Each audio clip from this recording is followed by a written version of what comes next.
ಯಾದಗಿರಿಯಲ್ಲಿ ಮೂಕ ದಂಪತಿಗಳ ಸ್ವಾಭಿಮಾನದ ಬದುಕು ಮಾದರಿಯಾಗಿದೆ. ಬಾಯಿ ಇಲ್ಲದೆ ಇದ್ರೂ ಕೂಡ ಸ್ವಾಭಿಮಾನದಿಂದ ಬದುಕ್ತಾ ಇದ್ದಾರೆ. ಯಾದಗಿರಿಯ ಹಳೆ ಕೋರ್ಟ್ ಮುಂಭಾಗದಲ್ಲಿ ಟೀ ಶಾಪ್ ತೆರೆದು ಬದುಕನ್ನ ಕಟ್ಟಿಕೊಂಡಿದ್ದಾರೆ. ಫೇಸ್ಬುಕ್ನಲ್ಲಿ ಪರಿಚಯ ಆಗಿ 2011ರಲ್ಲಿ ಮದುವೆ ಆಗಿರುವಂತಹ ದಂಪತಿಯ ಸ್ವಾಭಿಮಾನಕ್ಕೆ ಸ್ಥಳೀಯ ಜನರು ಮೆಚ್ಚುಗೆಯನ್ನ ವ್ಯಕ್ತಪಡಿಸಿದ್ದಾರೆ.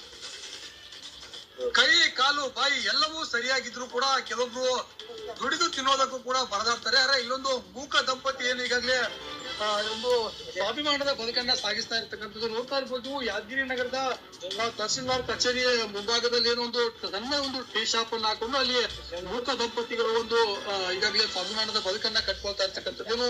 ಈ ದಂಪತಿ ಫೇಸ್ಬುಕ್ ನಲ್ಲಿ ಪರಿಚಯ ಆಗಿ ಲವ್ ಮ್ಯಾರೇಜ್ ಮಾಡ್ಕೊಂಡಿರ್ತಕ್ಕಂಥ ದಂಪತಿ ಇಲ್ಲೊಂದು ವೆಲ್ಕಮ್ ಟೀ ಅಂತಕ್ಕಂಥ ಒಂದು ಸಣ್ಣ ಒಂದು ಬಂಡಿಯನ್ನು ಇಟ್ಕೊಂಡು ಅಲ್ಲಿ ಒಂದು ಜೀವನವನ್ನ ಸಾಗಿಸ್ತಿದ್ದಾರೆ. ನಿಂತವು ಇವರ ಕೈ ರುಚಿಗೆ ಅಂದ್ರೆ ಚಹಾದ ರುಚಿಗೆ ಸಾಕಷ್ಟು ಜನ ಇಲ್ಲಿ ಬರ್ತಾರೆ. ಬಂದು ಇವರ ಚಹಾದ ಸ್ವಾದವನ್ನ ಆಸ್ವಾದ ಮಾಡೋದಕ್ಕೆ ಕೆಲಸವನ್ನು ಕೊಡ್ತಾರೆ. ಯಾಕಂದ್ರೆ ದಂಪತಿಗಳಿಗೆ ಇಬ್ಬರಿಗೂ ಮಾತು ಬರಲ್ಲ. ಕೂಡ ಮೊಬೈಲ್ ಇರ್ಬೋದು ಮತ್ತೆ ಬರಹದ ಮೂಲಕ ಬಂದು ಇಷ್ಟು ನಿಮ್ದು ರೇಟ್ ಆಗಿದೆ, ಈ ಒಂದು ಬಿಲ್ ಅನ್ನ ಪಾವತಿ ಮಾಡ್ಬೇಕು ಅಂತೇಳಿ ಅವ್ರಿಗೆ ಹೇಳುವಂತ ಕೆಲಸವನ್ನ ಮಾಡ್ತಾರೆ. ಹೀಗಾಗಿ ಈ ಒಂದು ದಂಪತಿಯನ್ನ ಗುರುತಿಸಬೇಕು ಅನ್ನೋದು ಈ ಒಂದು ಚಹಾದಂಗಡಿಗೆ ಬಂದಿರ್ತಕ್ಕಂಥ ಗ್ರಾಹಕರು ಮತ್ತು ಸ್ಥಳೀಯರ ಒತ್ತಾಸೆ ಆಗಿರ್ತಕ್ಕಂಥದ್ದು.